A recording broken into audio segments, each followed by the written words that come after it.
নিরাপত্তার ঝুঁকি থাকায় রোববার মধ্যরাতে শিশু ধর্ষণের ঘটনায় অভিযুক্ত ৪ আসামিকে মাগুরার চিফ জুডিশিয়াল ম্যাজিস্ট্রেট আদালতে হাজির করে পুলিশ। মামলার তদন্তকারী কর্মকর্তা আসামিদের রিমান্ডের আবেদন করেন।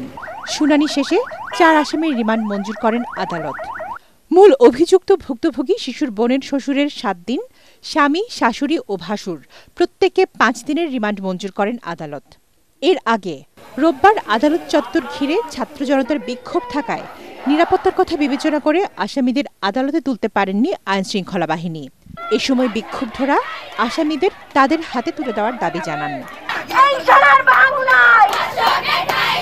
এদিকে শিশু ধর্ষণের ঘটনায় দোষীদের সর্বোচ্চ শাস্তির দাবিতে মানববন্ধন কর্মসূচি পালন করেছেন আইনজীবীরা।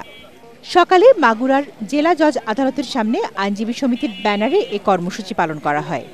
এতে আইনজীবী সমিতির নেতা সহ নানা শ্রেণী পেশার মানুষ অংশ নেন।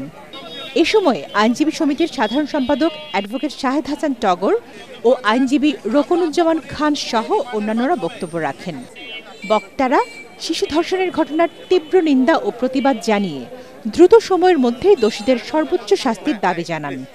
একই সাথে ধর্ষক সহ সহযোগীদের কোনো প্রকার আইনগত সহায়তা না দেওয়ারও ঘোষণা দেন তারা।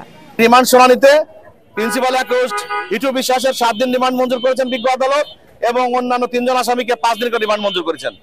ন্যায় বিচারের স্বার্থে বিজ্ঞ আদালত এই রিমান্ড মঞ্জুরের পরে আসামিরা এখন পুলিশ কাস্টডিতে আছে। রিমান্ড শেষে তাদেরকে আদালতে সোপর্দ করবে এবং আমরা আশা করি দ্রুত সময়ের মধ্যে এই বিচার কাজ সম্পন্ন হবে। এদিকে ৫ দিনেও জ্ঞান ফেরেনি মাগুরায় ধর্ষণের শিকার শিশুটির।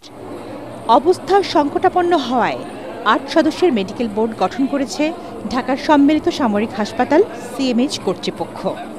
চিকিৎসকরা জানিয়েছেন, বুকে প্রচণ্ড চাপ দেওয়ায় শিশুটির ফুসফুসের বিভিন্ন জায়গায় বাতাস জমে গেছে।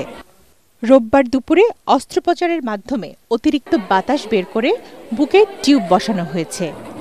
অক্সিজেন স্বল্পতার কারণে ক্ষতি হয়েছে মস্তিষ্কে। শিশুটি সিএমএইচের শিশু নিবিড় পরিচর্যা কেন্দ্রে চিকিৎসাধীন রয়েছে। তাকে সর্বোচ্চ চিকিৎসা সেবা দেওয়া হচ্ছে বলে জানিয়েছেন আন্তঃবাহিনী জনসংযোগ পরিদপ্তর আইএসপিআর। তামান্না জেনিফার, এটিএন বাংলা।